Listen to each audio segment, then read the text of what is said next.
지금 전 세계 병원 현장에서 정전 단 4분이 생명을 앗아가는 충격적인 순간이 벌어지고 있습니다. 2024년 여름 체감온도 40도를 넘긴 폭염 속에서 여러 나라 응급실은 비상전원 전환이 늦어지며 실제 사망 사례까지 이어졌는데요. 전기가 잠시 멈춘 그 4분 동안 가장 약한 환자들이 먼저 위험에 놓였습니다.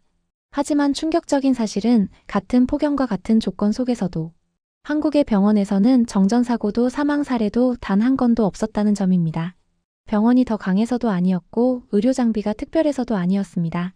정전이 발생한 뒤 버티는 나라들과 달리 한국은 정전이 오기 전에 먼저 움직였는데요. 과연 한국은 어떻게 그 치명적인 4분 자체를 통째로 지워버릴 수 있었던 걸까요?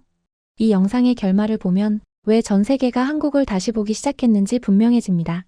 지금 구독해주시고 끝까지 함께 지켜봐주세요. 같은 폭염, 같은 병원인데 왜 한국에는 그 4분이 없었을까요? 안녕하세요. 저는 사라 밀러입니다. 2024년 여름 지구는 40도를 넘는 폭염에 잠겼습니다. 전력망은 흔들렸고 에어컨은 멈췄고 병원 응급실은 순식간에 가득 찼어요. 저는 미국 동부의 대형 병원 응급센터 총괄 의사로 그 한가운데에 있었습니다. 정전 경보가 울리고 주전원이 끊기고 비상 발전기가 돌아가기까지의 짧은 공백. 그 몇 분 사이에 누군가는 살았고 누군가는 돌아오지 못했죠.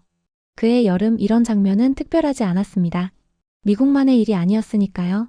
일주일이 채 지나지 않아 제 휴대전화는 쉬지 않고 울렸어요. 각국 병원에서 일하는 동료들이 하나둘 연락을 해왔습니다. 유럽, 동남아, 중동. 정전, 전환 지연, 중환자실 장비 오류, 산소 공급 불안정. 그들이 보낸 메시지에는 같은 단어들이 반복됐어요. 그런데 이상한 점이 하나 있었습니다. 한 나라의 이름이 끝내 등장하지 않았어요. 한국이었습니다. 처음엔 단순한 시차라고 생각했죠. 보도가 늦는 거겠지, 통계가 아직 취합되지 않았겠지. 하지만 일주일이 지나도 2주일이 지나도 상황은 같았습니다. 그날 밤 파리에서 일하는 동료에게서 메시지가 왔어요. 정전 뒤 발전기로 넘어가는 동안 중환자실 모니터가 2분 동안 꺼졌다고 했습니다. 베를린에 있는 친구는 비상 전원 용량이 부족해서 수술실 일부를 폐쇄할 수밖에 없었다고 전화를 걸어왔죠. 뉴델리에서 온 메일에는 환자 이송을 포기하고 옥상에 임시 병동을 설치했다는 사진이 첨부돼 있었습니다. 미국도 예외가 아니었어요. 텍사스, 캘리포니아, 플로리다. 전환 지연, 출력 부족, 연료 공급 문제. 그리고 저희 병원도 그 목록 안에 있었습니다. 저는 그 현장에 있었어요. 그리고 그날 무슨 일이 벌어졌는지 지금도 정확히 기억합니다. 그런데도 한국은 조용했어요. 정전 피해 보고도 없었고 의료사고도 없었고 사망 소식은 더더욱 없었습니다. 이건 운으로 설명할 수 있는 수준이 아니었죠. 폭염은 전 세계 공통이었고 병원은 어디나 전력에 의존합니다. 정전이 오면 발전기로 버티고 그 전환 과정에서 문제가 생기는 건 불가피한 일이라고 배워왔으니까요. 그게 제가 알고 있던 상식이었습니다. 하지만 결과는 정반대였어요. 어떤 나라는 환자를 잃었고 어떤 나라는 단 한 명도 잃지 않았습니다. 같은 조건, 같은 위기. 결과만 달랐죠. 동료들은 말했어요. 한국 병원이 발전기를 더 많이 갖췄을 거라고요. 폭염이 덜 심했을 거라고요. 하지만 저는 그 설명이 납득되지 않았습니다. 발전기 숫자로 해결될 문제였다면 미국이 더 유리했을 테니까요. 그래서 저는 질문을 바꿨어요. 병원이 아니라 시스템을 보자고요. 그리고 그 출발점으로 제가 겪은 그날을 다시 꺼내기로 했습니다. 미국 병원 응급실. 정전이 발생한 순간. 그리고 전환이 늦어진다는 4분 동안 무슨 일이 벌어졌는지를요. 왜냐하면 저는 그날 처음 알았기 때문입니다. 정전이 아니라 시간이 사람을 죽일 수 있다는 사실을요. 여러분의 생각을 댓글로 남겨주세요. 그날은 2024년 7월 18일이었습니다. 오후 2시 45분 병원 응급센터 온도계는 섭씨 38도를 가리키고 있었어요. 에어컨은 최대 출력으로 돌아가고 있었지만 환자들이 쏟아져 들어오면서 실내 온도는 계속 올라갔습니다. 저는 중환자실 상황을 점검하고 있었어요. 열사병 환자 3명, 심혈관 응급 환자 2명, 호흡기 위급 환자 1명. 모두 생명유지장치에 연결된 상태였습니다. 그때 천장 스피커에서 경보음이 울렸죠. 주의! 전력망 과부하 경고. 주의! 전력망 과부하 경고. 저는 즉시 본부에 연락했습니다. 상황실 담당자는 침착한 목소리로 말했어요. 지역 전력망이 한계치에 도달했습니다. 정전 가능성이 있습니다. 저는 심장이 쿵 내려앉는 걸 느꼈어요. 중환자실에 있는 6명의 환자. 그들은 모두 1분 1초가 생사를 가르는 상태였습니다. 비상 발전기 준비 상태는요? 제가 물었습니다. 대기 중입니다. 주전원이 끊기면 자동으로 전환됩니다. 담당자가 대답했어요. 저는 고개를 끄덕였습니다. 발전기는 준비돼 있었어요. 우리 병원은 최신 비상 전원 시스템을 갖추고 있었고 정기 점검도 빠짐없이 했습니다. 문제는 시간이었어요. 주전원에서 비상 전원으로 전환되는데 걸리는 시간.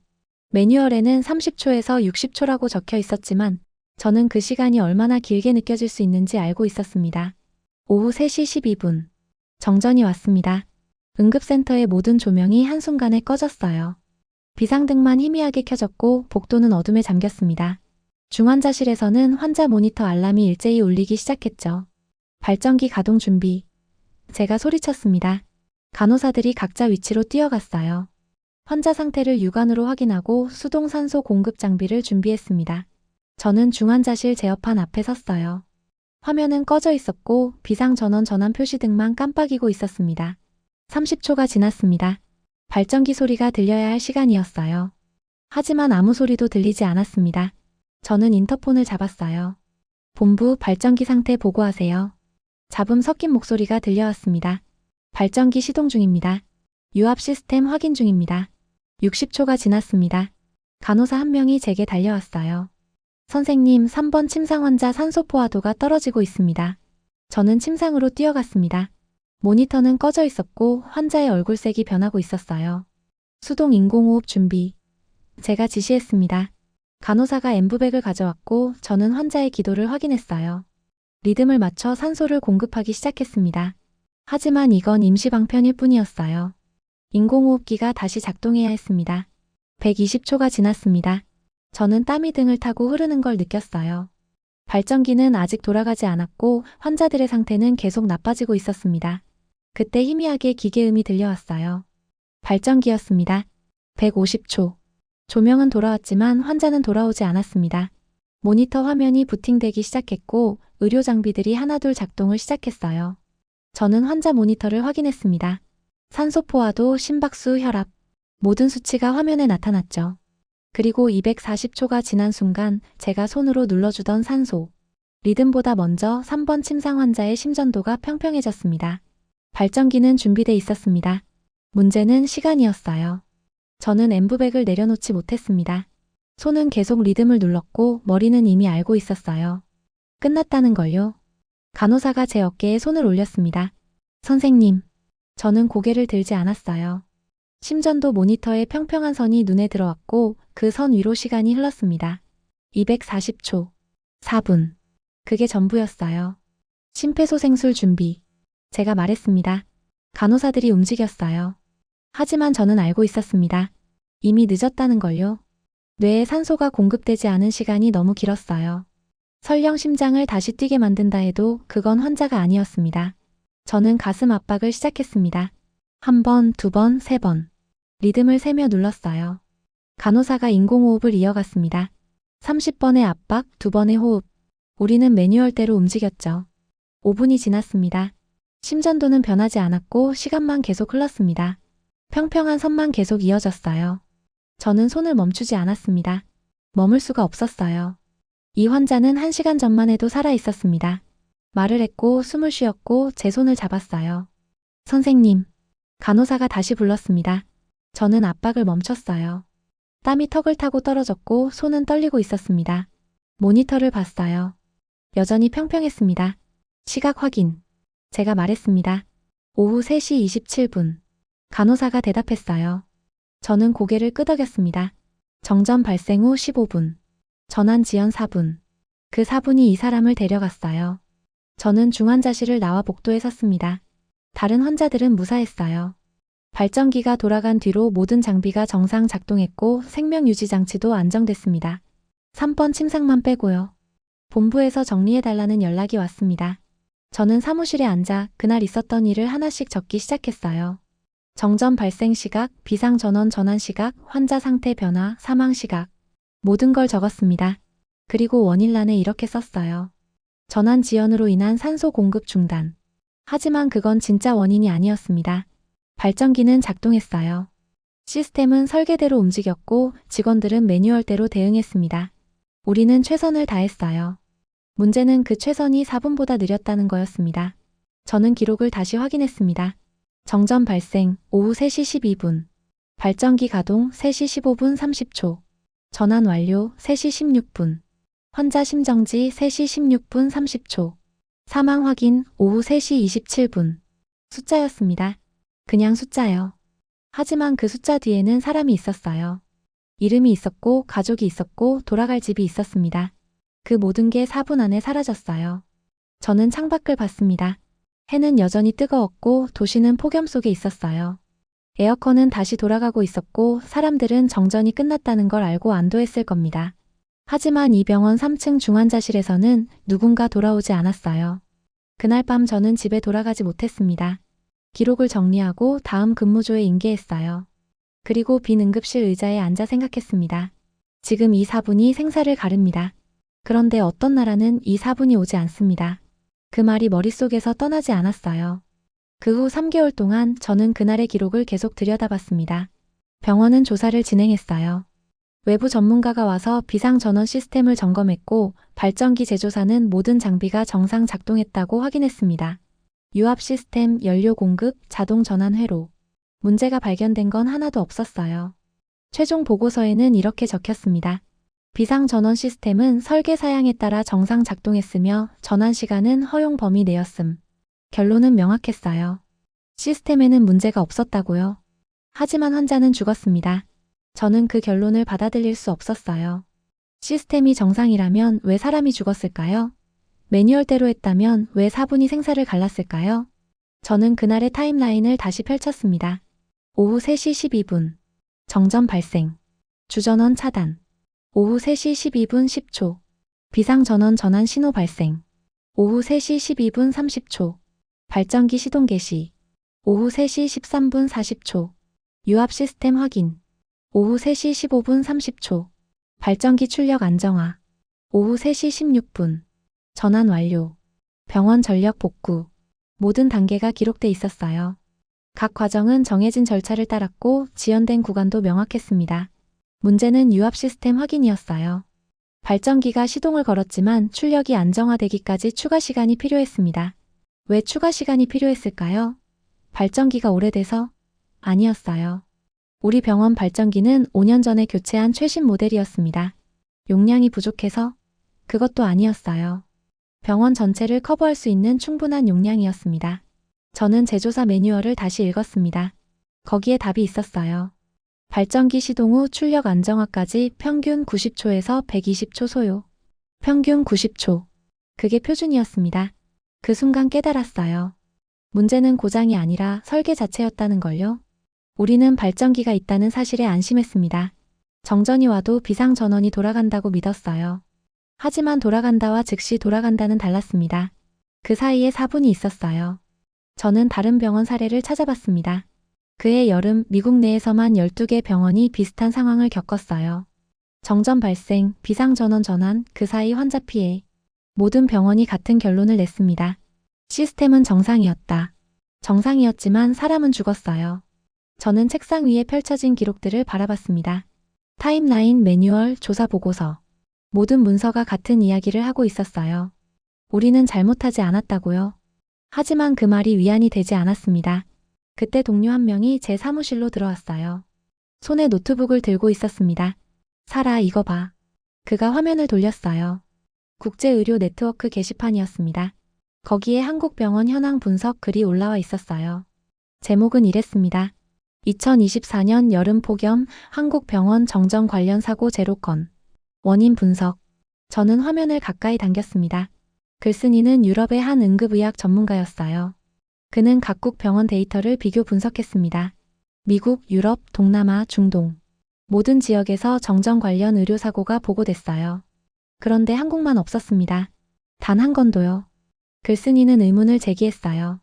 한국 병원의 비상전원 시스템이 특별히 우수한가? 발전기 용량이 다른 나라보다 큰가?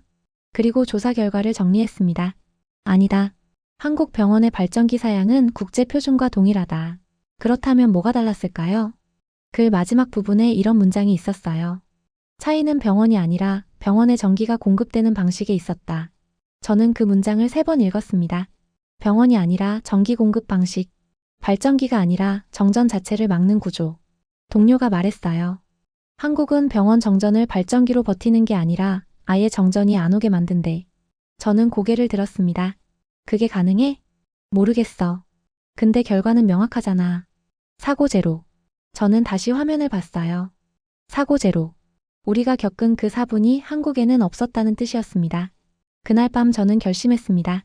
직접 확인하겠다고요. 한국이 정말 정전을 막는 나라인지 아니면 그냥 운이 좋았던 건지. 우린 전기를 잃은 게 아니라 시간을 잃었어요. 그런데 한국은 그 시간 자체를 없앴습니다. 저는 그 비밀이 알고 싶었어요. 한국행 비행기는 13시간이 걸렸습니다.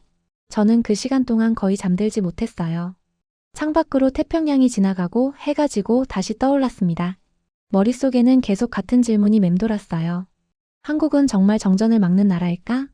인천공항에 도착한 건 2024년 11월 초였습니다.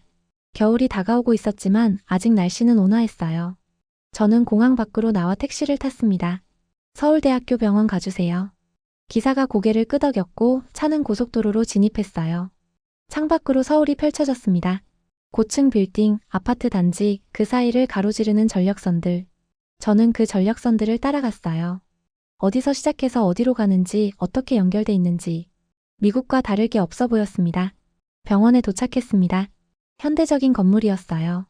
정문을 들어서자 안내 데스크가 보였고 저는 예약된 이름을 말했습니다. 박정우 교수님 면담 예약했습니다. 박정우.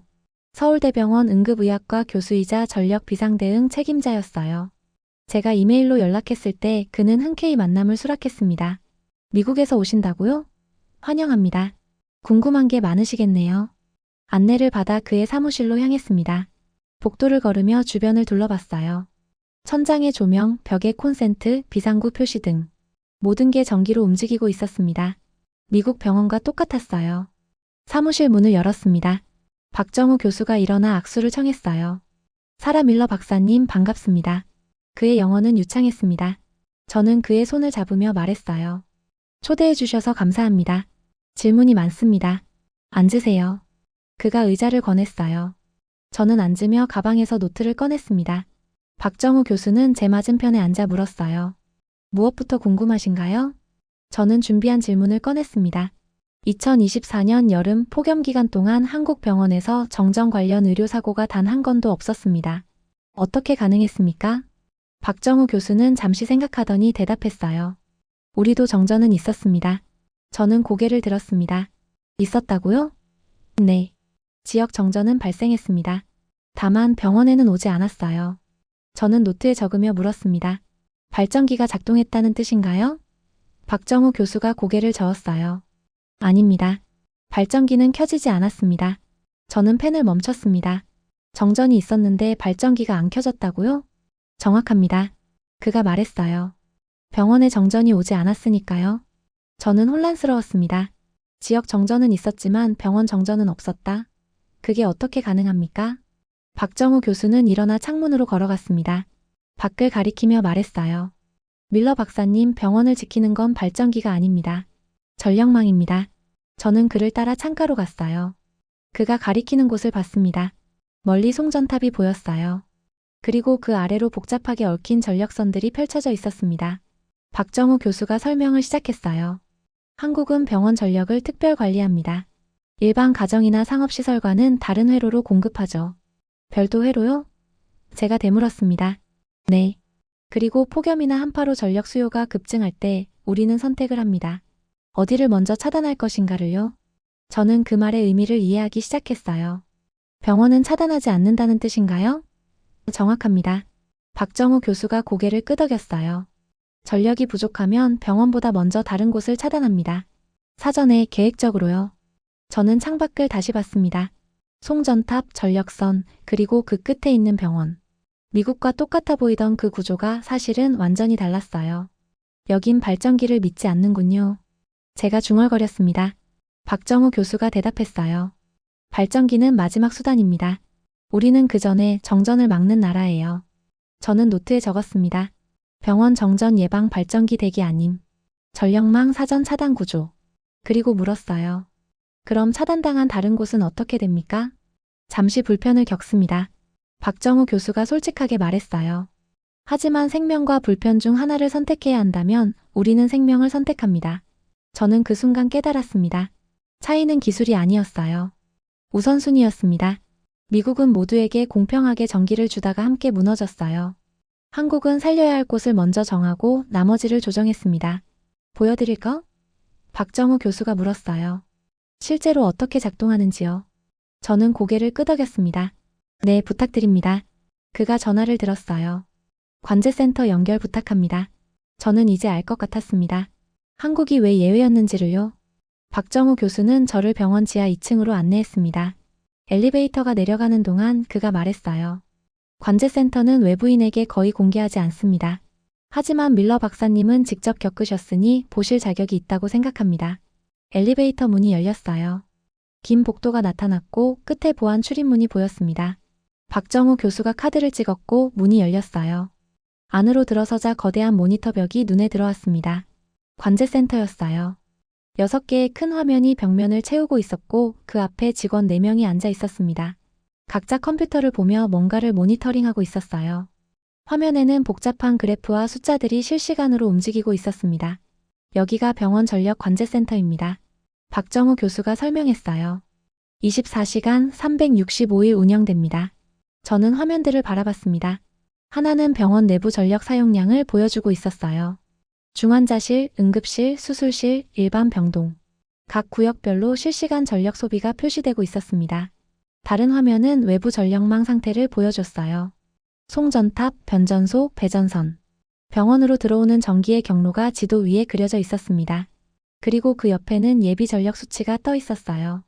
현재 예비율 15%. 직원 한 명이 보고했습니다. 박정우 교수가 고개를 끄덕였어요. 안정적입니다. 저는 물었습니다. 예비율이 뭡니까? 전체 전력 공급 능력 대비 여유분입니다. 박정우 교수가 설명했어요. 지금 사용 중인 전력과 추가로 공급 가능한 전력의 비율이죠. 15%면 여유가 있는 상태입니다. 저는 화면을 보며 물었어요. 이게 떨어지면 어떻게 됩니까? 그때 우리가 움직입니다. 박정우 교수가 대답했습니다. 예비율이 5% 아래로 떨어지면 사전 차단 프로토콜이 발동됩니다. 5%요? 제가 되물었습니다. 네. 우리는 절대 0까지 가지 않습니다. 0이 되면 전체 블랙아웃이 오니까요. 그 전에 우선순위에 따라 부하를 차단합니다. 직원 한 명이 말했어요. 교수님, 기상청 예보 업데이트 됐습니다. 박정우 교수가 화면을 봤습니다. 내일 오후 기온이 41도까지 올라간다고 하네요. 41도. 저는 긴장했습니다. 그 온도면 에어컨 수요가 폭발적으로 증가할 거예요. 전력망에 엄청난 부담이 갈 겁니다. 박정우 교수가 직원들에게 지시했어요. 내일 오후 예비 전력 선제 투입 준비하세요. 예비율이 10% 아래로 내려가면 즉시 1단계 차단 시작합니다. 알겠습니다. 직원들이 대답했어요. 저는 그들의 움직임을 지켜봤습니다. 미국에서는 이런 센터를 본 적이 없었어요. 물론 전력 회사에는 관제센터가 있었지만 병원 안에 이런 시설이 있는 건 처음이었습니다. 1단계 차단이 뭡니까? 제가 물었습니다. 박정우 교수가 화면을 가리켰어요. 보시죠. 여기 우선순위 목록이 있습니다. 화면에 리스트가 떴습니다. 1단계부터 5단계까지 구분돼 있었어요. 1단계에는 상업시설 5개 광고, 공원 조명, 분수대 같은 항목들이 있었습니다. 2단계에는 일반 상가 에어컨, 백화점 일부 조명이 보였어요. 3단계부터는 좀 더 중요한 시설들이 나타났습니다. 아파트 엘리베이터 일부, 지하철 에어컨 출력 감소. 4단계에는 일반 주택 에어컨 제한이 있었어요. 그리고 5단계. 거기에는 딱 한 줄만 적혀 있었습니다. 긴급 필수 시설 제외 전체 차단. 그 옆에 괄호 안에 작은 글씨가 있었어요. 병원, 소방서, 경찰서, 국가기관시설. 보이시죠? 박정우 교수가 말했어요. 병원은 마지막입니다. 모든 게 꺼진 뒤에도 병원은 켜져 있어야 합니다. 저는 그 리스트를 보며 생각했습니다. 미국이었다면 이건 불가능했을 거예요. 누가 먼저 전기를 끊길지 결정한다? 상업시설 주인들이 가만히 있지 않을 겁니다. 소송이 쏟아질 거고 정치적 압력이 들어올 거예요. 반발은 없습니까? 제가 물었습니다. 박정우 교수가 대답했어요. 있습니다. 당연히 있죠. 하지만 법으로 정해져 있습니다. 전력 위기 시 필수 시설 우선 공급. 이건 협상 대상이 아니에요. 법으로요? 네. 국가전력수급 기본계획에 명시돼 있습니다. 생명과 안전이 최우선이라고요. 저는 고개를 끄덕였습니다. 법, 시스템, 우선순위. 이 모든 게 미리 정해져 있었어요. 위기가 왔을 때 누가 결정할지 고민할 필요가 없었습니다. 이미 결정돼 있었으니까요. 그런데 제가 물었습니다. 실제로 작동한 적이 있습니까? 이 시스템이요. 박정우 교수가 직원을 봤어요. 지난 여름 기록 보여드릴까? 직원이 키보드를 쳤습니다. 화면이 바뀌었어요. 2024년 7월 23일 기록이 나타났습니다. 그래프가 보였어요. 시간대별 예비율 변화였습니다. 오전 10시, 예비율 18%, 안정. 오후 1시, 예비율 12%, 주의. 오후 2시, 예비율 8%, 경고. 오후 2시 30분, 예비율 7%, 1단계 차단 발동. 오후 3시, 예비율 6%, 2단계 차단 발동. 오후 3시 20분, 예비율 5%, 3단계 대기. 그리고 오후 3시 30분, 그래프가 다시 올라가기 시작했어요. 예비율이 회복됐습니다. 7%, 9%, 12%. 뭐가 일어난 겁니까? 제가 물었습니다. 박정우 교수가 설명했어요. 1단계와 2단계 차단으로 부하가 줄었습니다. 그 사이 발전소에서 예비 전력을 투입했고요. 90초 만에 상황이 안정됐습니다. 90초. 제 병원에서 환자가 죽어가던 바로 그 시간이었어요. 병원은요? 제가 물었습니다. 병원 전력은 끊기지 않았습니까? 박정우 교수가 화면을 가리켰어요. 병원 전력 그래프가 보였습니다. 평평한 선이었어요. 변동이 전혀 없었습니다. 단 1초도 끊기지 않았습니다. 그가 말했어요.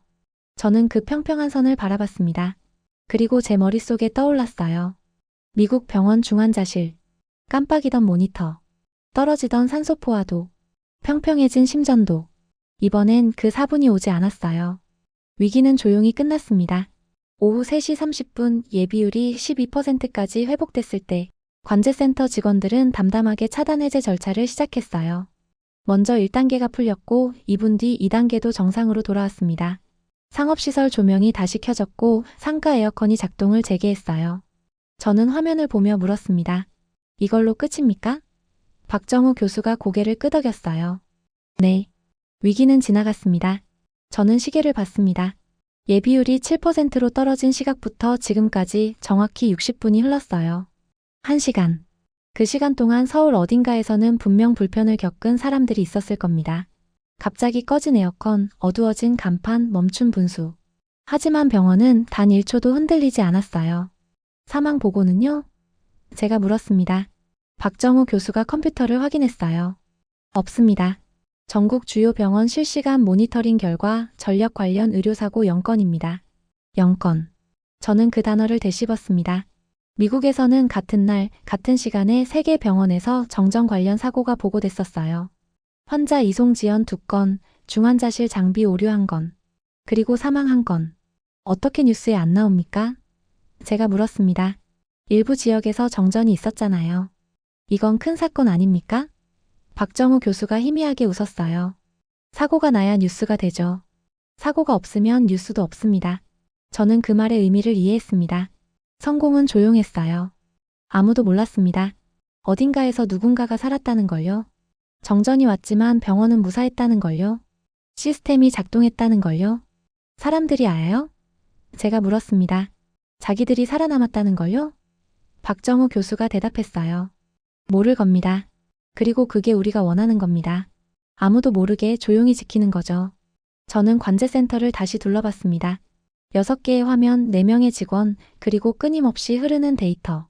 이 사람들은 24시간 여기 앉아서 숫자를 보고 있었어요.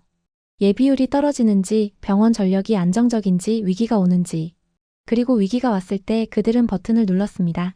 어딘가에 불을 끄고 어딘가에 생명을 지켰어요. 조용히 담담하게 뉴스도 되지 않는 방식으로요. 박정우 교수가 말했습니다. 밀러 박사님 커피 한잔 하실까요? 저는 고개를 끄덕였어요. 우리는 관제센터를 나와 복도를 걸었습니다. 엘리베이터를 타고 1층으로 올라갔고 병원 카페테리아로 향했어요. 카페테리아는 붐볐습니다. 환자 가족들, 의료진, 방문객들이 테이블에 앉아 있었어요. 누군가는 울고 있었고 누군가는 웃고 있었습니다. 저는 그들을 보며 생각했어요. 이 사람들은 아마 모를 겁니다. 1시간 전 지하 2층에서 무슨 일이 있었는지. 박정우 교수가 커피 2잔을 가져왔습니다. 우리는 창가 자리에 앉았어요. 밖으로 서울 시내가 보였습니다. 빌딩들, 도로, 그리고 그 위를 가로지르는 전력선. 미국과 뭐가 다른 것 같습니까? 박정우 교수가 물었습니다. 저는 커피를 한 모금 마시며 대답했어요. 우선순위요. 미국은 모두에게 공평하게 주려다가 결국 함께 무너졌어요.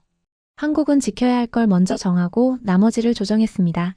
박정우 교수가 고개를 끄덕였어요. 공평과 안전은 때로 양립하기 어렵습니다. 우리는 안전을 택했어요. 저는 물었습니다. 반발은 없었습니까? 왜 우리만 전기를 끊느냐고요? 있었습니다. 박정우 교수가 솔직하게 말했어요. 상업시설 주인들이 항의했고 소송도 있었죠. 하지만 법원은 우리 손을 들어줬습니다. 생명이 우선이라고요. 저는 창밖을 봤습니다. 저 멀리 송전탑이 보였어요.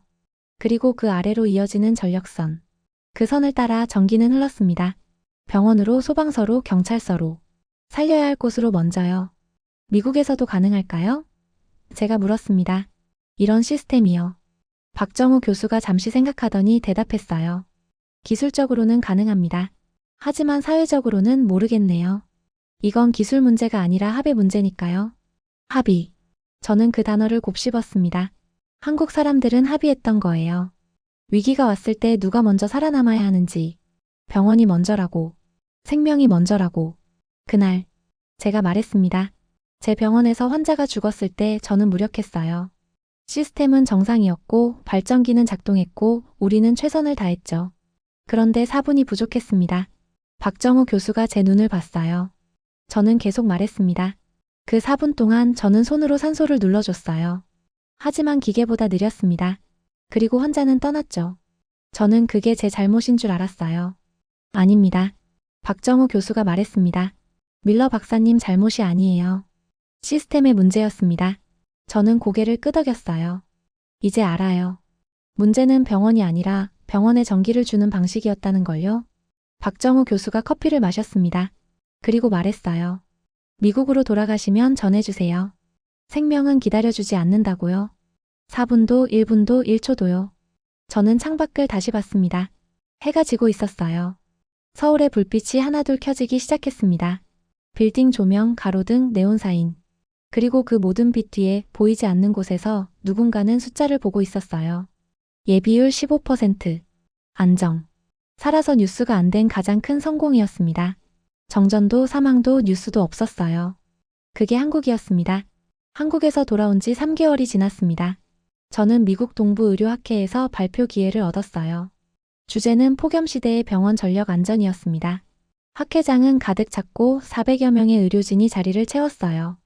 응급의학과 의사, 병원 운영진, 전력 전문가, 그리고 정책 입안자들. 저는 단상에 올라 마이크 앞에 섰습니다. 화면에는 제목이 떠 있었어요.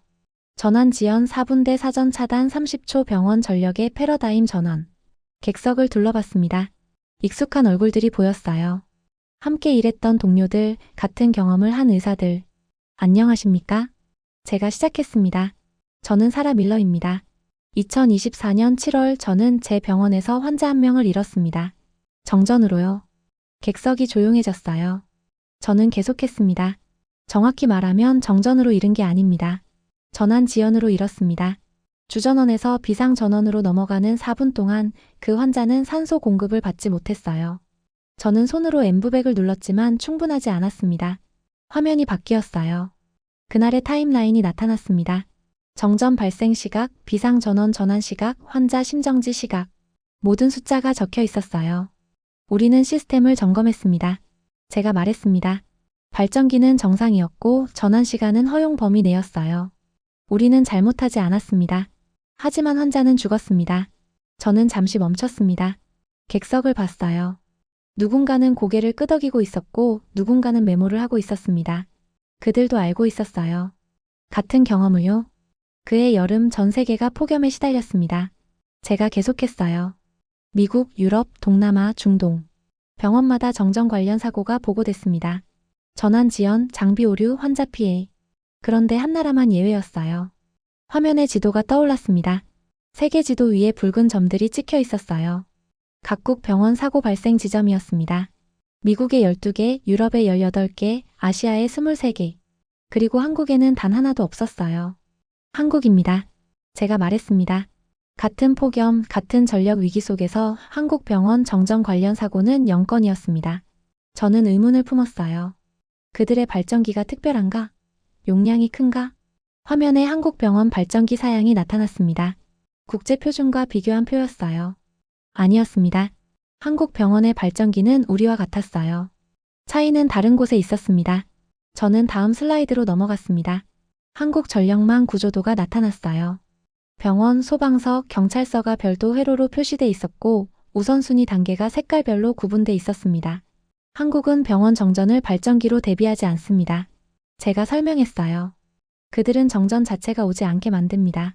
전력이 부족하면 병원보다 먼저 다른 곳을 차단해요. 사전에 계획적으로 법적 근거를 가지고요. 객석에서 손이 올라갔습니다. 한 병원 운영진이 질문했어요.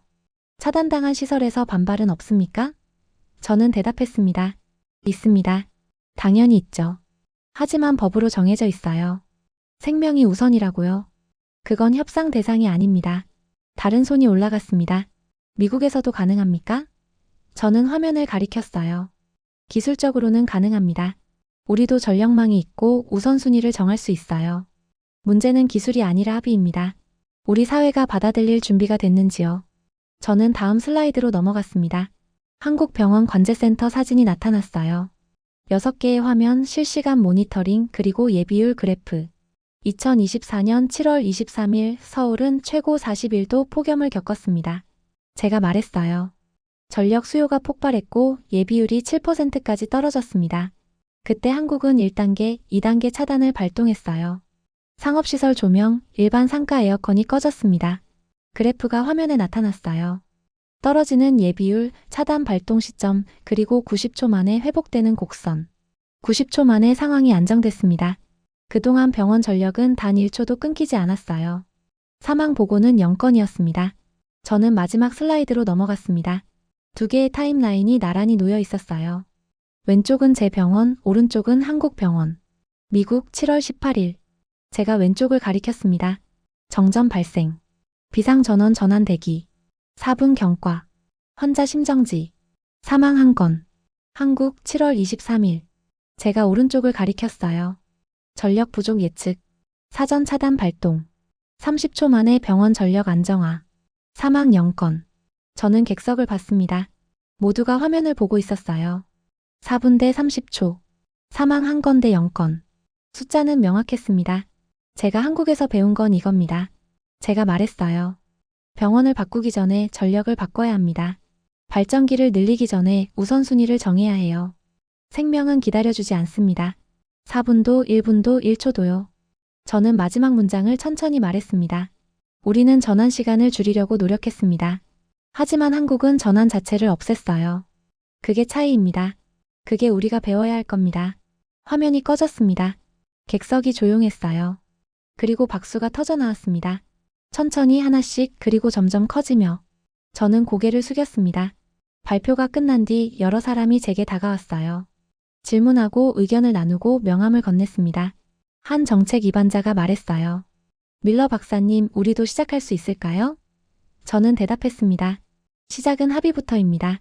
무엇이 우선인지 정하는 거요. 학회장을 나오며 저는 창밖을 봤습니다. 뉴욕의 밤이었어요. 빌딩마다 불이 켜져 있었고 거리는 밝았습니다. 저 모든 불 뒤에 전력선이 있었어요. 그리고 그 선 위로 전기가 흐르고 있었습니다. 어디로 먼저 갈 것인가? 누구를 먼저 살릴 것인가? 한국은 그 질문에 답했습니다. 이제 우리 차례였어요. 저는 가방에서 노트를 꺼냈습니다. 박정우 교수가 준 자료들이 들어 있었어요. 한국 전력 수급 기본계획, 병원 우선 공급 법안, 사전 차단 프로토콜. 저는 그걸 펼쳤습니다. 생명은 기다려주지 않습니다. 그 문장을 다시 읽었어요. 그리고 다음 장을 넘겼습니다. 할 일이 많았습니다. 설득해야 할 사람들, 바꿔야 할 시스템, 만들어야 할 합의. 하지만 이제 저는 알고 있었어요. 가능하다는 걸요. 한국이 증명했으니까요. 정전도 사망도 없는 병원. 그건 꿈이 아니었습니다. 선택이었어요. 그리고 저는 그 선택을 시작하기로 했습니다. 그날 이후 저는 전기를 다시 정의하게 됐습니다. 전기는 편의가 아니라 국가가 생명을 대하는 방식이었습니다. 미국에는 발전기가 있었고, 규칙도 있었고, 사람도 있었습니다. 하지만 결정은 늦었고, 그 대가는 4분이었습니다. 한국에서는 달랐습니다. 누군가를 살리기 위해 결정은 현장에서 내려졌고, 책임은 미뤄지지 않았고, 위기는 오기 전에 사라졌습니다. 그래서 아무 일도 일어나지 않았습니다. 정전도 없었고, 사망도 없었고, 뉴스도 없었습니다. 그 조용함이 한국이 가진 가장 큰 힘이었습니다. 기술이 앞선 나라가 아니라 생명을 먼저 계산하는 나라. 위기를 핑계로 삼지 않고 위기 자체를 허용하지 않는 나라. 이제 전 세계가 묻기 시작합니다. 왜 한국은 흔들리지 않았는가? 왜 한국에는 그 4분이 없었는가? 그 답은 특별하지 않습니다. 누군가의 생명 앞에서 결정을 미루지 않았기 때문입니다. 그리고 그 선택이 오늘의 한국을 만들었습니다. 시청해주셔서 감사합니다.